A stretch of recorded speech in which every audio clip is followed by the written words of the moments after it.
விடாமுயற்சி கூட நஷ்டம் தான் லைக்கா. கிட்டத்தட்ட 300 கோடியில் தயாரிக்கப்பட்ட படம் 150 கோடி லைக்காக்கு லாஸு. அஜித் வந்து ஒரு மாஸ் ஆக்ஷன் பேக்டு ஹீரோ, அவருக்கான ஆடியன்ஸ் வேற, ஒரு கமர்ஷியல் பேக்டு படமா அது இருந்திருக்கணும். இந்த கதையை தேர்வு செய்ததே அஜித்னு சொல்றாங்க. இது வந்து ஒரு தப்பான தேர்வு. ஆனால் அந்த டைரக்டர் வந்து ஒரு 15 நாளைக்கு முன்னாடி சொல்ல ஆரம்பிச்சிட்டாரு. என்ன காரணம் தெரியுமா? 400 கோடி 300 கோடி 500 கோடின்னு படம் போட்டு எடுக்கும்போது அந்த தயாரிப்பாளர் பெரிய தோல்வியை சந்திக்கிறார். 200 கோடி ரூபா தோல்வி சந்திக்கிறார். இப்படி தொடர்ந்து வந்து யாருமே வந்து கை கொடுக்காம பெரிய பெரிய தயாரிப்பாளர்கள்லாம் தோல்வியிலே தள்ளிக்கிட்டு இருந்தீங்கன்னா எந்த தயாரிப்பாளரும் உயிரோடு இருக்கிறதுக்கு வாய்ப்பே இல்லை. விடாமுயற்சியினுடைய பாக்ஸ் ஆஃபீஸ் கலெக்ஷன் 4 நாள்ல 100 கோடின்னு அனௌன்ஸ் பண்ணியிருக்காங்க வேர்ல்டு வைடு. அஜித் சாருடைய சம்பளமே 120 கோடின்னு சொல்றாங்க. லைக்கா உன்னோட அடுத்த வீழ்ச்சி, அதுக்கு அடுத்த வீழ்ச்சி, அதுக்கு அடுத்த வீழ்ச்சியெல்லாம் வேணாம் சார். ஆல்ரெடி லைக்கா வீழ்ச்சி.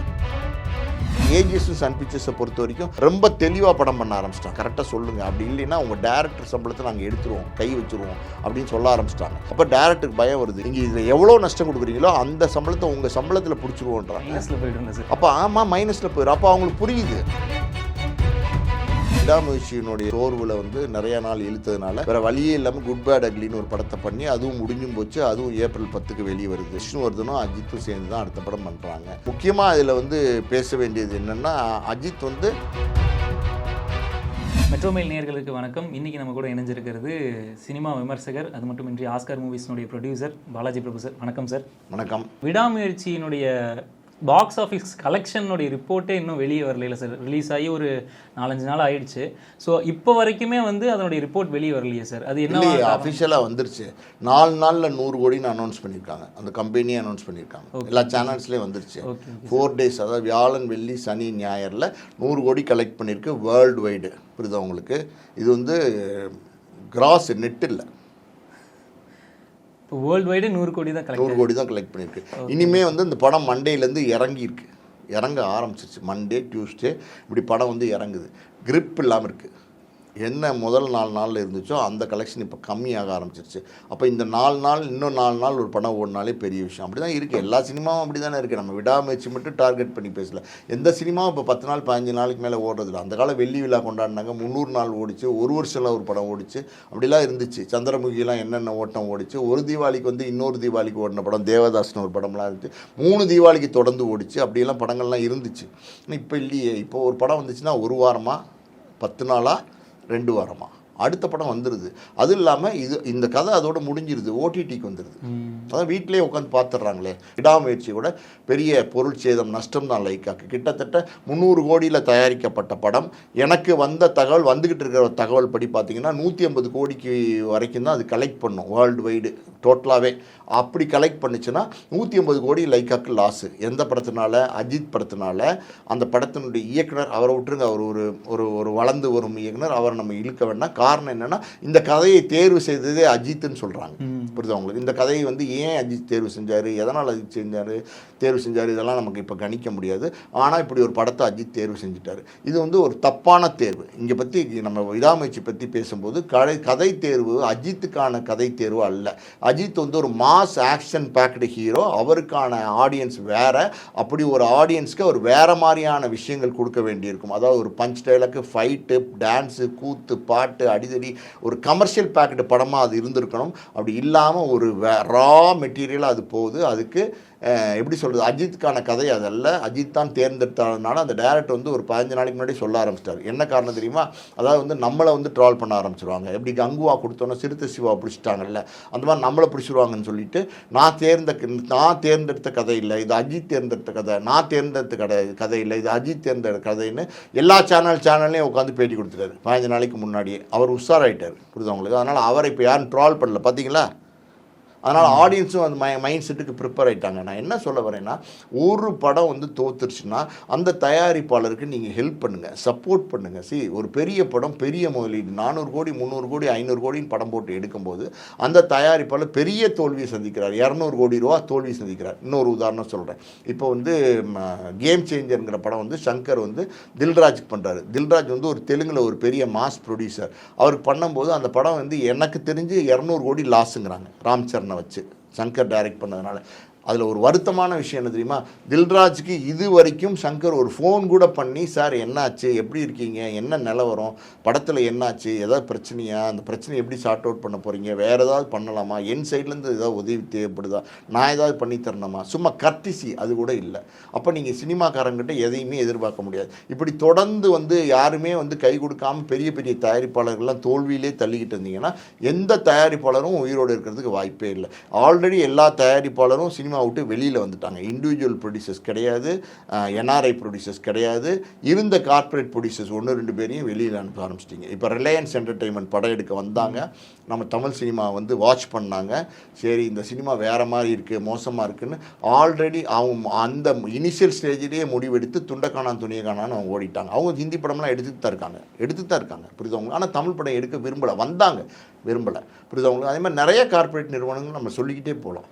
இப்போ இருக்கிற 1-2 கார்ப்பரேட் மைதி மூவிக்கஸு, அப்புறம் ஏஜிஎஸ் அப்படி இப்படி இருக்காங்க, சன் பிக்சர்ஸ் இருக்காங்க. ஏஜிஎஸும் சன் பிக்சர்ஸை பொறுத்த வரைக்கும் ரொம்ப தெளிவாக படம் பண்ண ஆரம்பிச்சிட்டாங்க, ரொம்ப பக்காவாக பிளானிங்காக இருக்காங்க, ரொம்ப பர்ஃபெக்ட் டிசிஷனு, பர்ஃபெக்ட் பிளானிங்கு எல்லாம் வந்து இதுக்குள்ளே நீங்கள் படம் பண்ணுவீங்களா, இப்படி படம் பண்ணுவீங்களா, கரெக்டாக சொல்லுங்கள், அப்படி இல்லைன்னா உங்கள் டேரக்டர் சம்பளத்தை நாங்கள் எடுத்துருவோம், கை வச்சுருவோம் அப்படின்னு சொல்ல ஆரம்பிச்சிட்டாங்க. அப்போ டேரக்டருக்கு பயம் வருது, 80 கோடி சம்பளம் பேசுகிறாங்க, நீங்கள் இதில் எவ்வளோ நஷ்டம் கொடுக்குறீங்களோ அந்த சம்பளத்தை உங்கள் சம்பளத்தில் பிடிச்சிருவோன்றாங்க.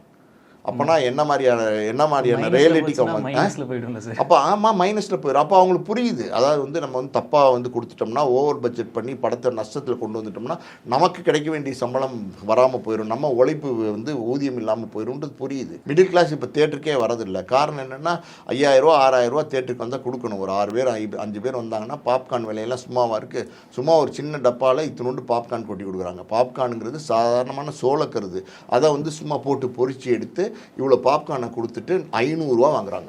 அப்போ அது எந்த விதத்தில் நியாயமாக இருக்கும்? நம்ம உண்மையை தான் பேசுகிறோம் புரியுதவங்களுக்கு, யார் மேலேயும் நமக்கு கோவமெல்லாம் கிடையாது. 500 ரூபா வாங்குறாங்க. ஒரு பெப்சிங்கிறது ஒரு 500 ml பெப்சியே பார்த்தீங்கன்னா 30 ரூபாயோ 40 ரூபாயோ நினைக்கிறேன், 45 ரூபா. 45 ரூபா ஒரு பெப்சியை வந்து அதே 500 ml ஒரு சின்ன டப்பாவில் ஊற்றி கொடுத்து 300 வாங்குறாங்க. Large Pepsi, small Pepsi, medium Pepsi, அதே மாதிரி பாப்கார்ன்லேயும் லார்ஜ், ஸ்மால், மீடியம் இருக்குது. இப்போ அன்லிமிட்டட் பாப்கார்ன் ஒன்று வந்துருச்சு. ஒரு டப்பா இவ்வளோ பெரிய டப்பா கொடுத்துட்றாங்க. அதில் நீங்கள் எவ்வளோ வேணாலும் பாப்கார்ன் வாங்கி சாப்பிட்லாமா? என்ன கூத்துதுன்னு எனக்கு தெரில. எவ்வளோ பாப்கார்ன் வாங்கி சாப்பிடுவீங்க? அதாவது வந்து பஃபே விருந்துக்கு போனீங்கனாலே ஒரு மனுஷன் வந்து போதும்னு சொல்கிற ஒரு விஷயம் என்ன தெரியுமா? சாப்பாடு தான். புரியுது? நீங்கள் போட்டுக்கிட்டே இருப்பான், உங்களுக்கு பிரியாணியாக இருக்கும், என்ன வேணால் டேஸ்டி ஃபுட்டாக இருக்கும், ஆனால் கொடுத்துட்டே இருப்பான், உங்களால் சாப்பிட முடியாது. ஒரு ஸ்டேஜுக்கு மேலே என்ன செய்வீங்க?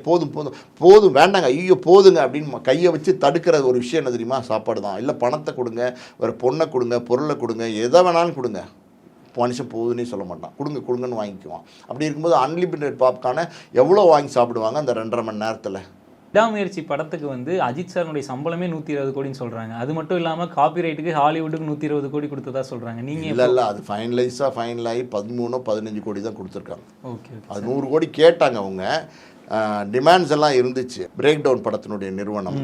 ஆனால் வந்து பார்த்தீங்கன்னா அது கொடுக்கப்பட்டது வந்து 13-15 கோடியோ தான்.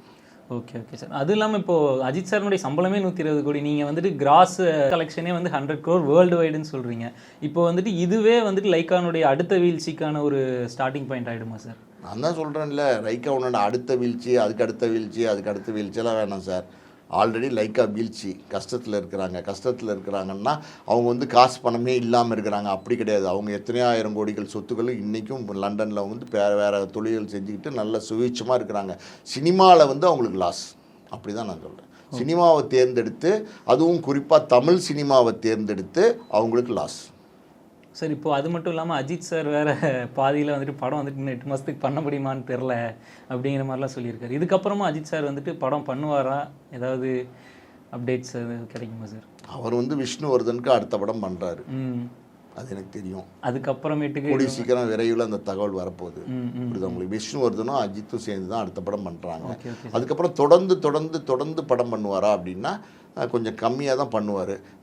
ஆல்ரெடி விடாமுயற்சியினுடைய கொஞ்சம் எப்படி சோர்வில் வந்து நிறையா நாள் இழுத்ததுனால வேறு வழியே இல்லாமல் குட் பேட் அக்லின்னு ஒரு படத்தை பண்ணி அதுவும் முடிஞ்சும் போச்சு. அதுவும் ஏப்ரல் 10க்கு வெளியே வருது. ஸோ அஜித் ரசிகர்கள் வந்து பேக் டு பேக் படங்கள் இருக்குது. இப்போ விடாமுயற்சி கொஞ்சம் சுமாராக தான் இருந்துச்சு, ஆனால் குட் பேட் அக்லி நல்ல பெருசாக பேசப்படுது, நிச்சயமாக நல்ல படமாக இருக்கும். ஆதித் ரவிச்சந்திரன் வந்து ஆல்ரெடி வந்து அந்த விஷால் படம் இருக்கு இல்லையா, மார்க் ஆண்டனி வந்து பெரிய வெற்றி படமாக கொடுத்தாரு. அதே மாதிரி ஒரு பேட்டர்ன் கமர்ஷியல் படமாக இருந்துச்சுன்னா நிச்சயமாக பெரிய வெற்றி படமாக அது அதுவும் இல்லாமல் கட்டிங்கு டேட்டு இதெல்லாம் வந்து ஆமாம் ஆமாம் அது வந்து ஒரு ஸ்டைலிஷான படமாக இருக்கும். முக்கியமாக இதில் வந்து பேச வேண்டியது என்னென்னா, அஜித் வந்து அடுத்தடுத்து படம் பண்ணுவாரா அப்படின்னா, அவர் கொஞ்சம் பேஷன்லாம் கொஞ்சம் நோக்கி போக ஆரம்பிச்சிட்டாரு. ஃபேமிலி கான்சன்ட்ரேஷன், அதாவது வந்து நம்ம வந்து நிறைய சம்பாரிச்சிட்டோம், நிறையா பொருள் ஈட்டிட்டோம், புகழ் ஈட்டிட்டோம், எல்லாமே ஈட்டிட்டோம், இனிமேல் வந்து நம்மளுடைய வாழ்க்கைக்கும் கொஞ்சம் டைம் எடுத்துப்போம் அப்படின்னு நினைக்கிறாரு. அது நியாயமும் கூட, அது தப்பே கிடையாது, அப்படி தான் இருக்கணும். அதாவது வந்து ஒரு மனிதன் 20 வயசு வரைக்கும் அது வாலிபமாக என்ன தெரியாதுன்னு வளர்ந்துட்டான், புரியுது அவங்களுக்கு, ஜாலியாக வளர்ந்துருவான். அதுக்கப்புறம் வந்து பொருள் ஈட்டுறதுக்காண்டி, புகழுக்காண்டி, பாப்புலரிட்டிக்காண்டி, தன்னுடைய தொழிலில் ஜெயிச்சு காட்டுறதுக்காண்டி போராட்டங்கள், அதாவது அஜித் மாதிரி நடிகர்களுக்கு அது வந்து இப்போ 55 வயசு ஆச்சு அஜித்க்கு, 53 54 55ன்னு சொல்கிறேன், 53 54 ஆயிடுச்சு. ஸோ இது வரைக்கும் சினிமாக்காண்டி பண்ணி நடித்து எல்லாம் பண்ணிட்டார். இனிமேல் இருக்கிற வாழ்க்கைன்னு ஒன்று இருக்குது பார்த்தீங்களா, அதாவது வந்து நெக்ஸ்ட்டு 30 இயர்ஸ்னு ஒன்று இருக்குல்ல, அதை வந்து ஹாப்பியாக வாழணும்னு ஆசைப்பட்றாரு. நெக்ஸ்ட் லைஃப் அது 30 40 50 அது நமக்கு யாருமே டிசைட் பண்ண முடியாது. அதை வந்து ஒரு ஜாலியாக ஹாப்பியாக ரிலாக்ஸ்டாக வாழணும்னு ஆசைப்பட்றாரு. அது நியாயமான ஆசை. ரொம்ப நன்றிங்க சார், நிறைய தகவல்கள் வந்துட்டு எங்களுக்காக கொடுத்தீங்க. மிக்க நன்றி சார். நன்றி.